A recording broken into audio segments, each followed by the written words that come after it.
Yeah. Good morning. I'm going to tell you right now, this is going to be an adventure because I got one eye fixed, the other eye hasn't been fixed. I've got the letters about that big on my screen, so in 2 more weeks I'll be fine. And I tell you what, it's absolutely worth it. It absolutely is. That's basically it. That's basically it. So anyway, we are studying in the 23rd chapter of Joshua, and I think we'll just kind of go back and do a little bit of introduction. Bill kind of hit a little bit of it last week, but I had some other stuff that he didn't talk about. I actually did this before I had my surgery done, so I could see to do it. You gotta see me at work. I have to put my glasses on, close my good eye, so I can see out of my bad eye to read the computer. So this, like I say, this is gonna be fun. But anyway, we're kind of in the waning parts of Joshua. And before we go any further, we're going to finish Joshua probably next week or the week after that anyway. So Bill and I have had some discussions, and Kevin had weighed in a little bit on it, where we want to go from here. The next chapter or the next book obviously is Judges. Several years ago, we did a study in Judges. I look back through all my stuff. We haven't done anything that I have record of in James, and that's one of the books that Bill and I talked about, doing James and then moving into 1st and 2nd Peter. So y'all kind of mull that over in your mind, and then next week we'll try to make some kind of decision to where we want to go from there. So think about it a little bit. So before we go any further, I'd like for Doc Akers, if you would, to lead our minds in prayer.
Okay, so this chapter, the chapter that we talked about last week, and the final chapter, it pretty much it talks about 3 separate events, but actually these 3 are pretty much interrelated, and it doesn't necessarily appear that way, because if you'll remember in the last chapter we talked about the altar.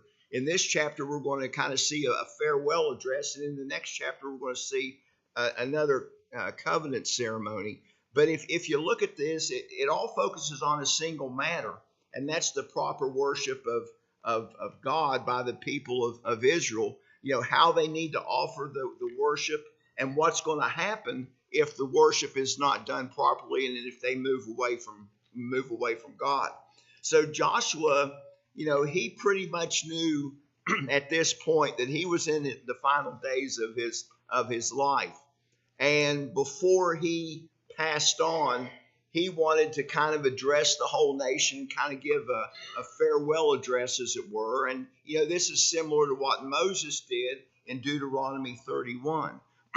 And that's not uncommon when, you have a leader who has a protege, like, Joshua was Moses' protege. And they have the protege has a tendency to copy the things that their mentor had done, especially the good things.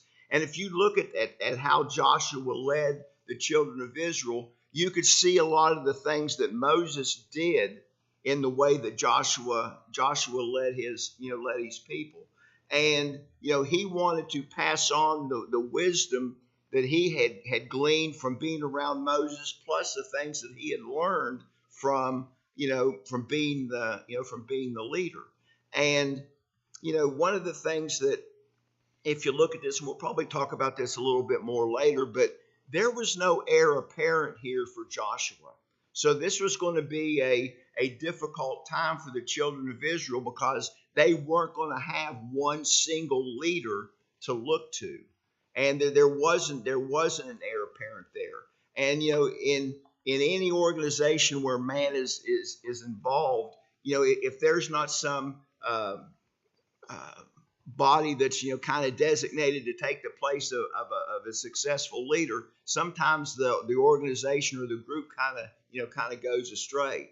And it's always the concern of the leader who's going out, what's going to happen to the organization after they leave. And it's not a matter of ego, it's a matter of love for the organization. So Joshua's experiences in a lot of ways was duplicated by the things that that Moses had done in several particular things. Both of them led the Israelites across a body of water. And in several of the things that I was studying, it made the mention that both of them had seen God, and this is called a theophany. And it's made up of a combination of two Greek words, one of them meaning God and the other meaning appearance. So, more precisely, God appeared to Moses, not physically, but showed his presence and character. Moses didn't physically see God, but he saw God's character and he felt God's presence. And this was the same, situation, with Joshua.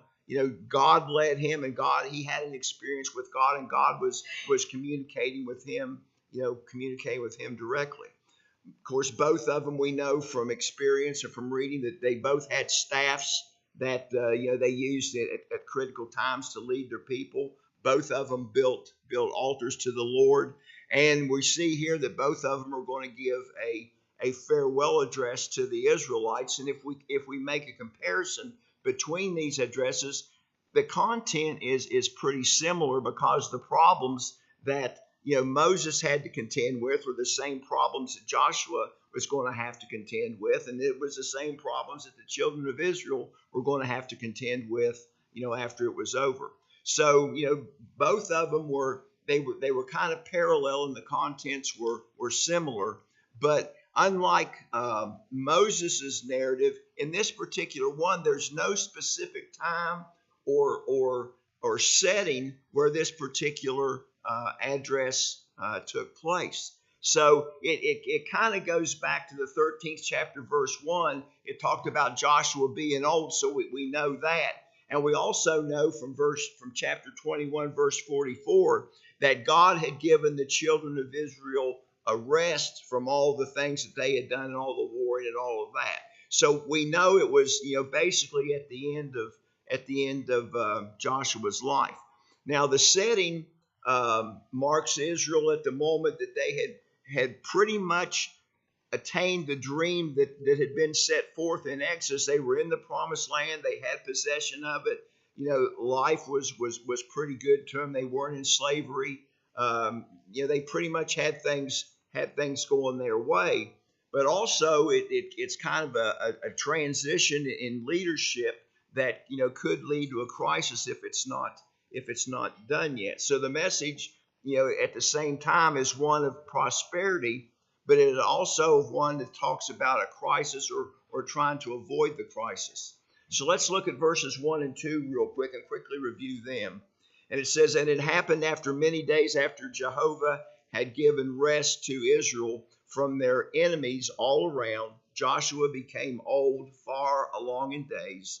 And Joshua called for all Israel, for their elders, for their heads, for their judges, and for their officers, and said to them, I am old and far along in days." So basically, there's no mention here made of the place where this assembly was going to take place.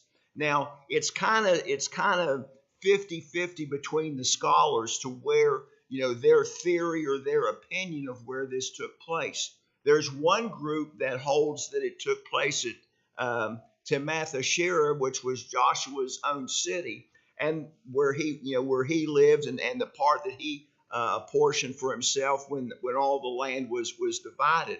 And the theory there is that he was old, he was not in good health, and it would be very difficult for him to move around to other locations. Now there's another group that feels like that, or kind of along with that the other group thinks that there's not enough room where he lives to have some kind of assembly like this, and it's not very well suited for that type of meeting. So their opinion is that this happened at Shiloh, where the tabernacle was.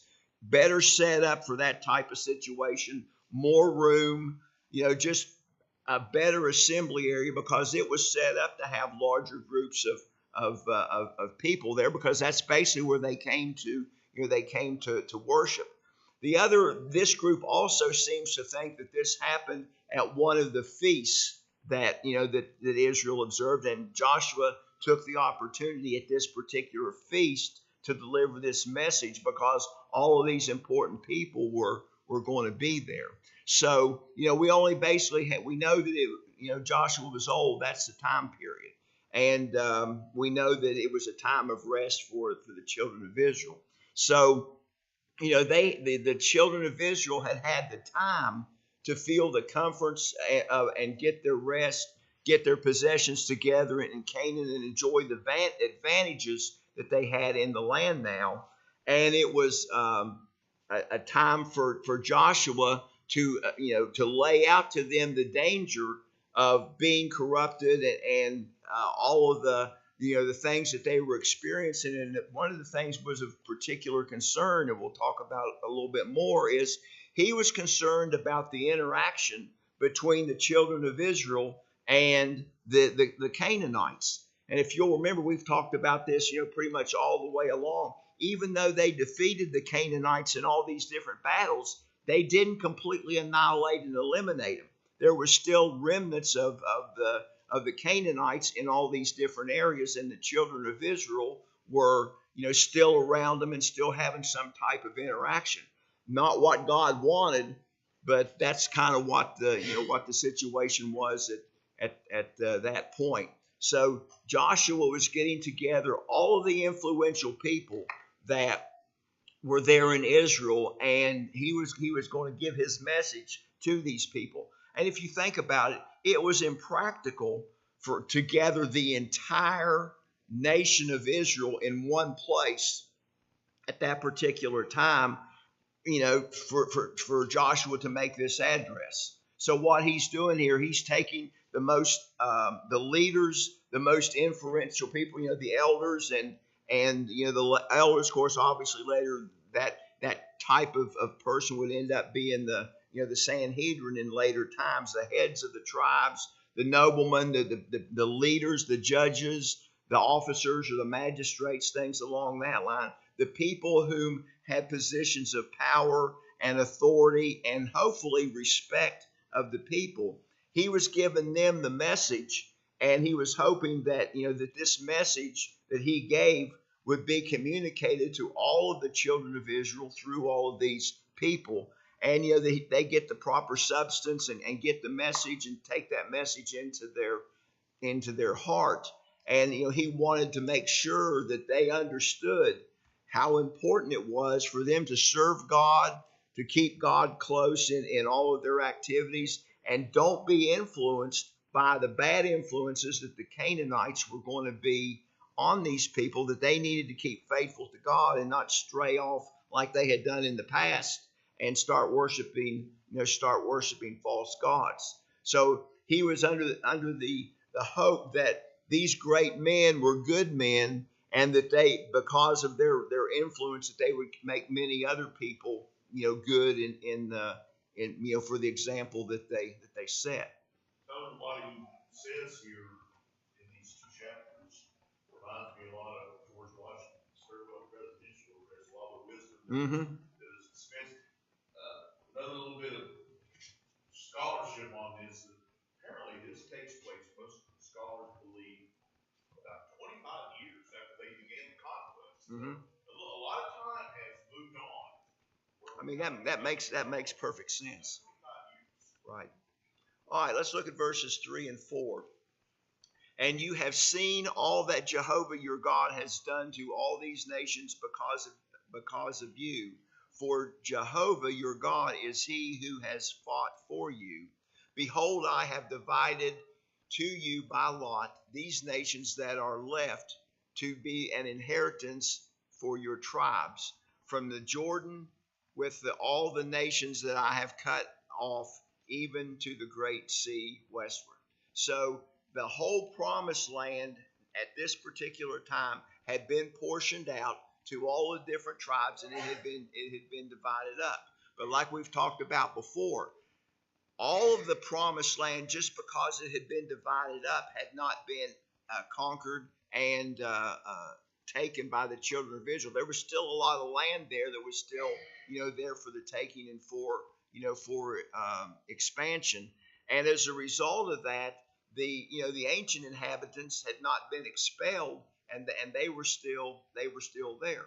Now we know that the Canaanite armies and all these different Canaanite armies, they had been broken into pieces, and they had been defeated, and there was really no chance at that particular time that they were going to raise up against the children of Israel, because they flat didn't have the power to do that. They were defeated, but they were still remained there.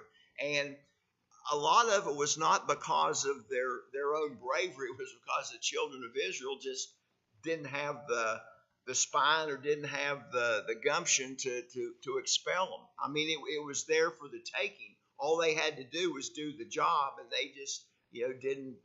They got what they wanted, and they were resting on their laurels in some cases here. So we see here another description of the land that the children of Israel was given from the beginning of the Jordan River at the fountains or wells, or wherever the Jordan started up north, all the way to the south to the Dead Sea, all the way over to the Mediterranean Sea was the land that they were given.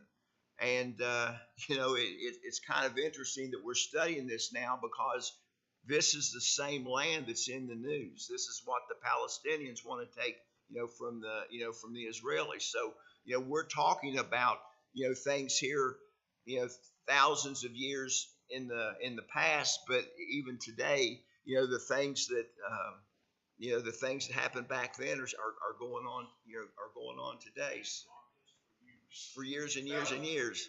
And it's probably going to continue to go on. So, comments about those verses. All right, let's look at verse 5. And Jehovah your God shall put them out from before you, and drive them out of your sight, and you shall possess their land as Jehovah your God has promised to you. So the Lord had driven all of these nations that were remaining out before the children of Israel, and he had cut them off, and he had given the land to the children of Israel, just as he had promised.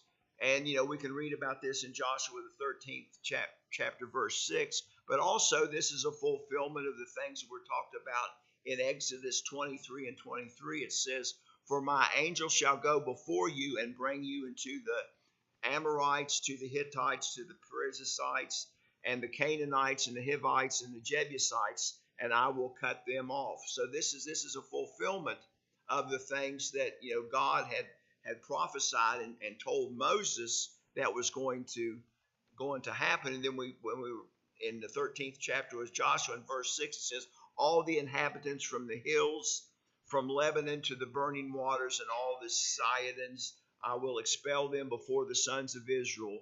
Only you divide it by lot to the Israelites for an inheritance, as I have commanded you. So this is God talking here, giving Joshua instructions that he had faithfully fulfilled. And now the children of Israel were getting the fruits of the things that God had promised. and Joshua had done following the things that God wanted him to do. Comments about those verses? Okay, let's look at verses 6 through 8. And be very courageous to keep and to do all that is written in the book of the law of Moses, so that you do not turn aside from it to the right or to the left, so that you do not come among these nations, these that remain among you, neither make mention of their name, of their gods, nor cause to swear by them, neither serve them, nor bow yourselves to them, but cleave to Jehovah your God, as you have done to this day. So basically, he is telling the children of Israel here that they need to be, strong, and that they need to be very faithful in keeping the law of Moses, and don't go into fellowship with these remaining nations, the Canaanites that were still there. In the original text, the word used is intimacy. Don't have any intimacy or with a person or any type of personal contact with these people, because they have the ability to corrupt if you don't stay strong. So they are not to pay any reverence to their gods with a small g in any way, shape, or form, to only adhere to the things that the Lord God had told them to do. And when just because they defeated the Canaanites didn't necessarily mean that all their way of life had gone away. They still had their false gods. They still worshiped their gods and things along that line. And there were still a lot of remnants of their pagan religion that were still there and still in use, that the children of Israel were going to be exposed to, and they needed to remain strong and keep their courage up, and make the scoffers or anybody else to make sure that they were doing the things that God wanted them to do. So they make mentions also of these idols in Exodus. God talks about this. It's in Exodus 23 and 13. It says, "Be watchful in all that I have said to you, and make no mention of their other gods, neither let it be heard out of your mouth." And also in Deuteronomy 10 and 20, it says, "You shall fear Jehovah your God, you shall serve him, and you shall hold fast to him and swear by his name." So, the admonition has always been, stay away from the false gods and worship the true and the living God, who had the power to deliver the children of Israel the things that he had promised. So, the expression here is, God and Joshua is generally pleased that they have done the things that God wanted them up to the time of this speech. So he is complimenting them on what they have done so far, but encouraging them, to keep doing the same thing. Now, that's not to say that they were perfectly keeping the law, because they weren't. No human can do the law perfectly. But in general, the things that were done were in accordance with what God wanted them to do. He was happy with what they were doing, and they were making the effort to do things the way that God wanted them to do, and making a diligent effort to follow all the things that the law of Moses had said up to that point. Comments about those verses? Okay, let's look at verse 9. "For Jehovah has driven out from before you great and strong nations, but as for you, no one has been able to stand before you to this day." So he's reminding the children of Israel of the things that God has done for them to get them to this point.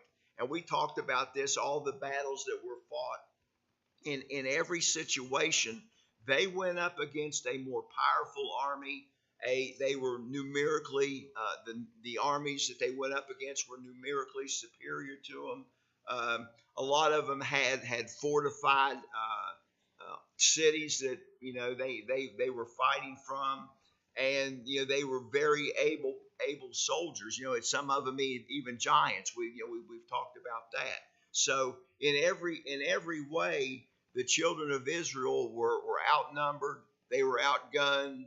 They were the attacker, not the defender. So I mean, if you want to come up with a bad situation for an army, the children of Israel were in that situation.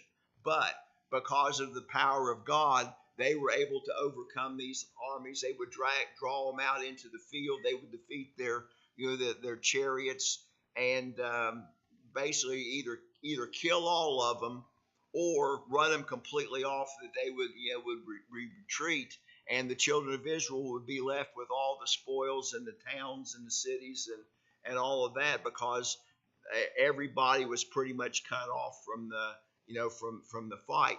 And what was left were basically slaves. Now, some of the commentators call them tributaries, but tributaries is kind of a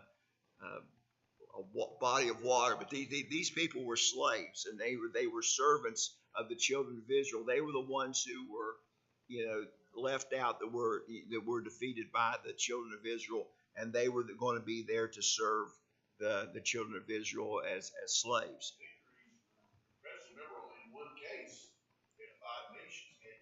Right. Right.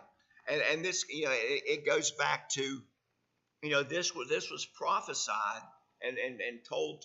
Moses was telling the people this. Go back to Deuteronomy 11 and 25. It says, there shall no man stand before you, for Jehovah your God shall lay the fear of you and the dread of you upon the face of all the lands that you shall tread upon, as he said to you. So basically, here's a situation where, they knew and they had the confidence to go out and fight this type of battle against these foes, because they knew that God was with them. And pretty much, I would suspect that there was a certain amount of apprehension after the first battle, but then after the first battle was so decisive, they gained confidence in every battle that they fought. Because if you go back and review that, every battle that they fought, they were fighting a bigger army. They were fighting in tougher situations, but yet in every situation, even though they were undermanned and undergunned, they were victorious. And you get that winning attitude, and it's kind of infectious. And that's the way the things work today, and the way that things worked back then. Other comments about those verses?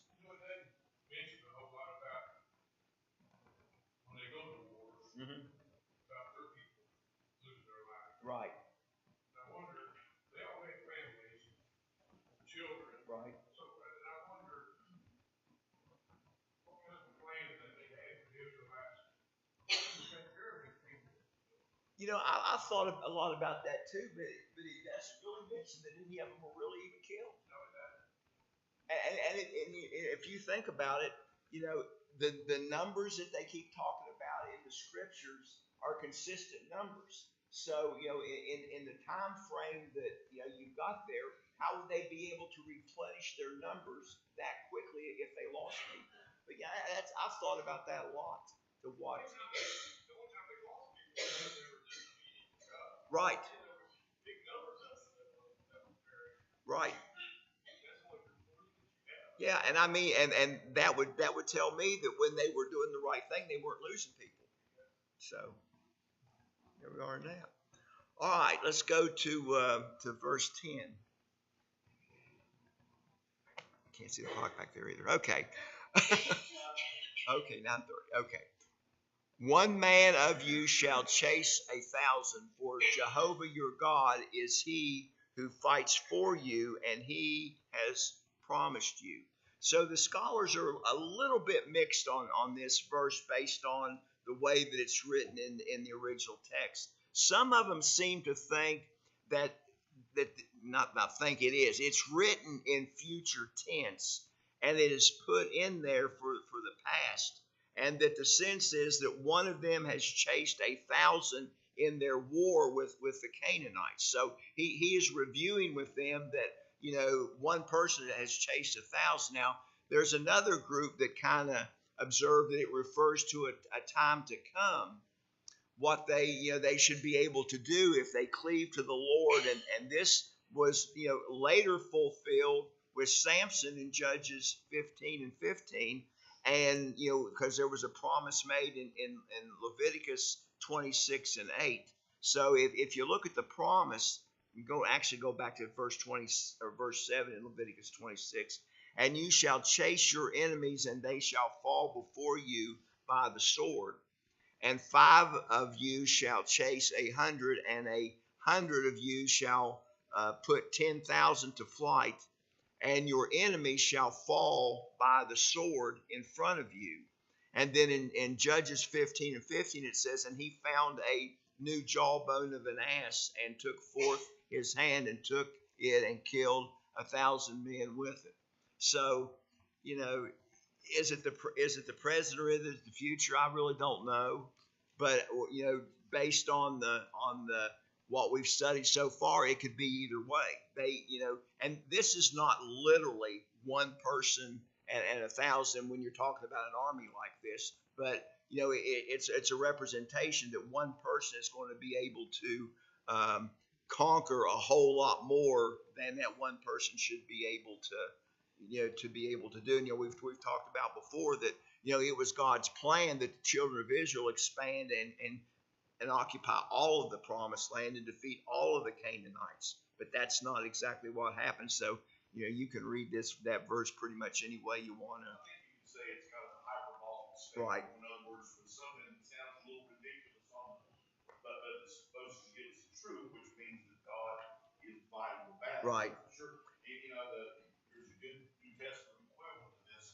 Paul said in Romans 8:31, what shall we say to these things? God be for us, who can be against us. Yeah. A little more sense to me to think it's talking about what you already mentioned before. Going back to what was referenced in verse 9, it goes back to what you mentioned in Deuteronomy 11:23. The fear of the Lord was on these people that they were conquering. Right. They knew what had been done in the past, the people did, and so basically, they didn't want it hard enough. Right. And that's brought out clearly in the book of Joshua that they got the word in a situation like that. And we know this is a literal promise because Samson, he literally killed 1,000 Right. men. Some people think, well, that's just impossible. Well, God created the world with speaking it. Right.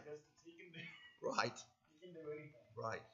So I mean, you can kind of take that verse on that part of it a couple different ways, but the most important part of that particular verse is, for the Lord your God, He is that fighteth for you. He's the one that has the power, and He is the one that is giving the power to the children of Israel to do that. And it's also kind of a encouragement for them to don't remain inactive. Keep on doing what the Lord wants you to do. And if you continue to follow the Lord, you're going to have the ability to drive out all of these enemies in the future, as long as you stay with the Lord and do the things that He wants you to do. The power is going to be there to drive out any other nations, no matter how strong that they are, because it's they're going to be under the influence of God, and God is going to direct how these battles are going to come out. I think some good application is like you think about just Cerrito by itself, the number of denominations versus the church. We're outnumbered technically. Like, let's say our evangelistic efforts get stronger and we start going out there and they're fighting against us. We can handle it. We got God with us. That's right. Nothing to fear. All right. Any other comments? Let's move to verse 11. And take good heed to yourselves that you love Jehovah your God.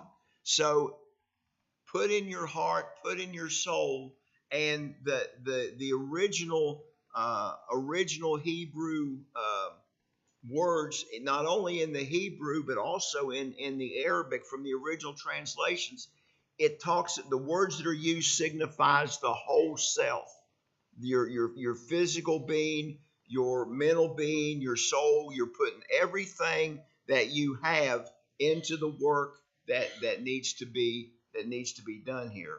And the love of the Lord is the primary thing that is the motivation for doing this, because you have God in your heart, and that gives you the strength to do the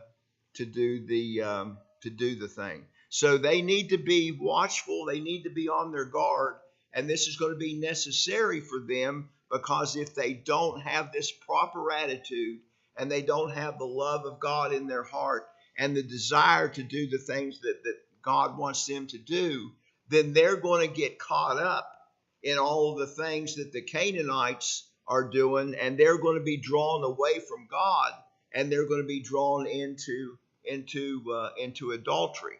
And as a result of that, God's not going to be pleased. And when God's not pleased with the children of Israel, they have many object lessons to see that if God's not going to help them out, they're going to be in a lot of trouble.